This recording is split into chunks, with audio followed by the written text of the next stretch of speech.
کہ جب افطاری کا دسترخوان بچھتا ہے اور پہلے ہی آ کر کے لوگ بیٹھتے ہیں، اور یہ سنت بھی ہے، ایسے نہیں کہ بھاگتے بھاگتے آپ آئے، وقت ہوا، کھجور لیے اور کھا گئے۔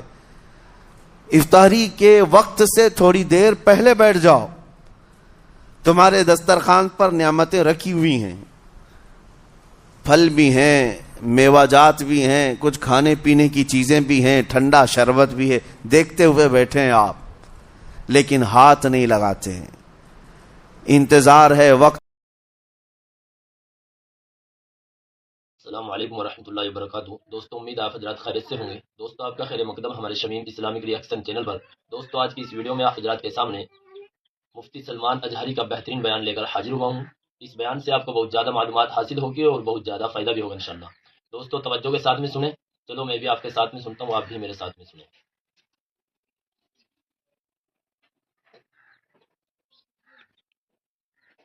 یہ شام کا وقت ہے، ان کے حلق سوکھ چکے ہیں، ان کے پیٹ میں بھوک کی شدت ہے اور ان کے سامنے اچھی نعمتیں پڑی ہوئی ہیں۔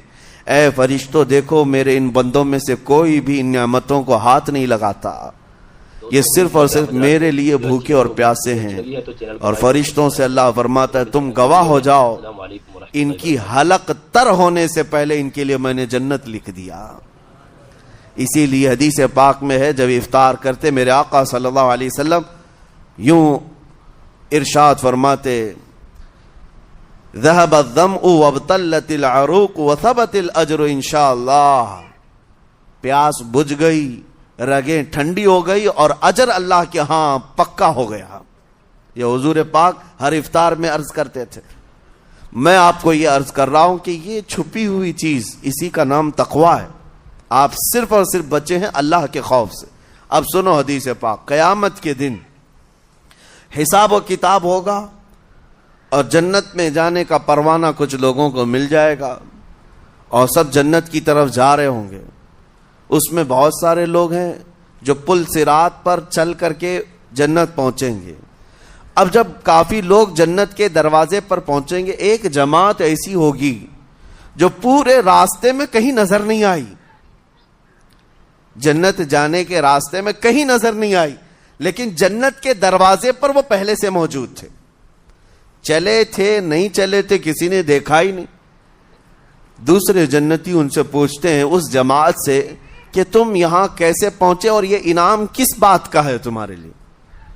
تو وہ جنتی کہتے ہیں ہمیں روزے داروں کی جماعت میں رکھا گیا، ہمارے روزے اللہ کو پسند آئے اور آج رب تبارک و تعالیٰ کا حکم ہوا کہ ساری دنیا سے چھپ کر تم میرے لیے روزہ رکھتے تھے، دنیا کو پتا نہیں تھا تم بھوکے ہو پیاسے ہو، اور اے بندو آج سارے لوگوں کی نظروں سے چھپا کر میں تمہیں جنت پہنچاؤں گا۔ وہ ایک جماعت ایسی ہے جو راستے بھر چلتی ہوئی نظر تو نہیں آئی لیکن جنت میں پہنچ گئی، وہ روزے داروں کی ہے۔ آج یہ تقویٰ حاصل کرنے کا سب سے بہترین راستہ، اور تقویٰ کیوں ضروری ہے؟ اب آپ کے روزے سے کچھ حاصل ہوا نہیں ہوا آپ کو دیکھنا بھی ہے، یہ نہیں کہ کیلنڈر کی طرح گنتے جاؤ، 1 ہو گیا، 2 ہو گئے، 3 ہو گئے، ہوتے جائیں گے، یہ دن تو چلتے رہتے ہیں، گنتے گنتے 20 بھی ہو جائیں گے، 25 بھی ہو جائیں گے، 30 بھی ہو جائیں گے۔ روزے گننے کا حکم نہیں، اپنے آپ کو سرچ کرو پھر تھوڑی سی ورزش کرنے کے بعد بندہ ویٹ تول کر کے دیکھتا ہے کم ہوا گھٹا کہ بڑا، ہر دن دیکھتا رہتا ہے۔ ہاں، ورزش کرنے کے بعد پھر ناپ کر کے دیکھتا ہے میرے جسم کا وزن کتنا گھٹا کتنا بڑا۔ ویٹ گین کرنے والے، ویٹ لاس کرنے والے دونوں بھی برابر چیک کرتے رہتے ہیں۔ روزہ رکھنے کے بعد تمہیں خود کو بھی چیک کرنا چاہیے کہ میرے اندر اب تبدیلی آئی یا نہیں آئی۔ ایک روزہ رکھا اور پھر رات کو تراویح میں کھڑا ہوا، میرے اندر بدلاؤ کتنا ہے؟ کیا اب اللہ کی آیات قرآن کی سنتا ہوں، میرے آنکھوں سے آنسو آ جاتے ہیں؟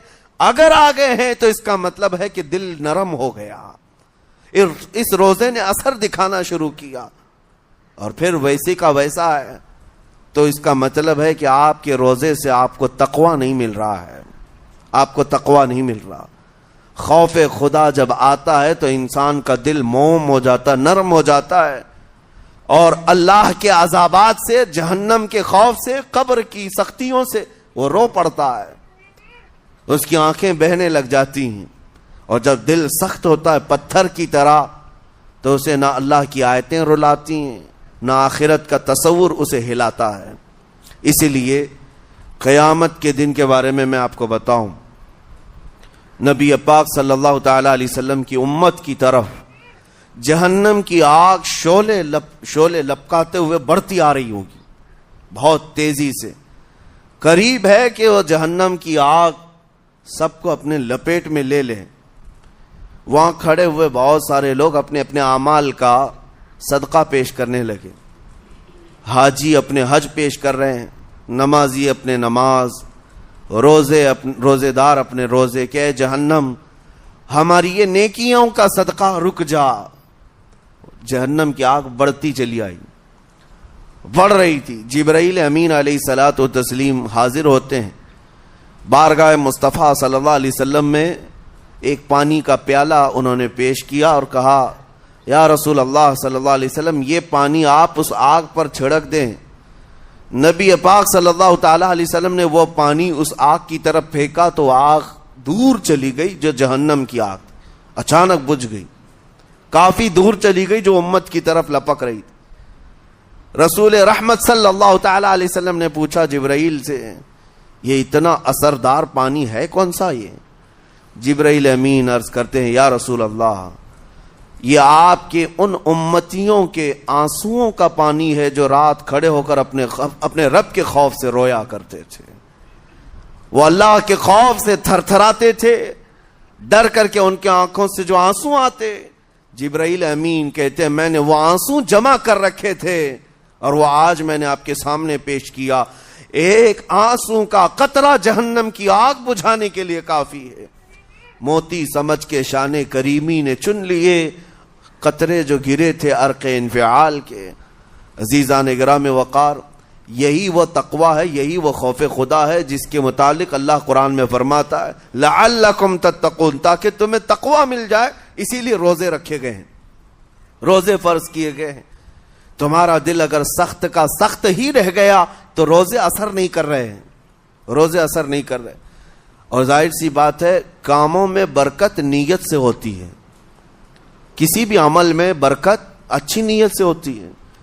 اگر کوئی روزہ اس لیے رکھ رہا ہے، جیسے بہت سارے فائدے گنائے جاتے ہیں نا، روزہ رکھنے سے کینسر نہیں ہوتا، روزہ رکھنے سے جسم کے فاسد مادے ختم ہو جاتے ہیں، نکل جاتے ہیں، ڈاکٹرز بھی مشورہ دیتے ہیں مہینے میں ایک مرتبہ، ہفتے میں ایک مرتبہ باڈی کو فری چھوڑنا چاہیے۔